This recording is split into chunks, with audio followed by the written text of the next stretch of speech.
हाय, आज मी तुम्हाला सांगणार आहे की मी इमर्जन्सी वॉर्डमध्ये पोचता कसा वाचलो होतो. ॲक्च्युली मला दारू, सिगरेट या सगळ्या वाईट गोष्टींची कधीच सवय नव्हती. म्हणजे मी आजपर्यंत टचही केला नाही, माझ्या सगळ्या मित्रमैत्रिणींना माहिती आहे. पण मला एकच अतिशय वाईट व्यसन होतं, वाईट सवय होती, ते म्हणजे बाहेर खायचं, हॉटेलिंग करायचं. आणि वाटेल त्या वेळेला जाऊन मी ते सगळं चीज नान, बटर रोटी, butter chicken, brownie with hot chocolate, अंडा बुर्जी, मसाला पाव, तवा पुलाव वाटेल त्या वेळेला खायचो.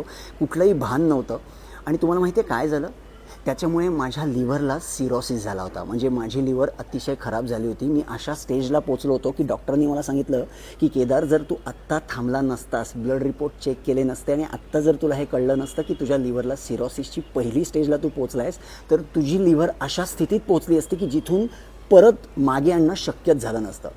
सो मित्रांनो, आपल्याला असं वाटत असतं की फक्त मी दारू पित नाही, सिगरेट ओढत नाही म्हणजे माझ्या लिव्हरला काही होणार नाही, माझ्या हेल्थला काही होणार नाही. असं नाही आहे. बाहेर हॉटेलात खाऊन वाईट प्रकारच्या वाटेल त्या वेळा न पाळल्यामुळे सुद्धा तुमची लिव्हर खराब होऊ शकते आणि तुम्हाला लिव्हर सिरोसिसच्या वाटेला तुम्ही जाऊ शकता. त्यामुळे प्लीज या सगळ्या गोष्टींची काळजी घ्या. आणि मला सगळ्यात महत्त्वाचं काय वाटतं माहिती आहे? जेव्हा तुमच्या खिशामध्ये फारसा पैसा नसतो ना, त्यावेळी या सगळ्या वाईट गोष्टींपासून तुम्ही लांब राहू शकता, कारण तुमच्याकडे खर्च करायला पैसेच नसतात.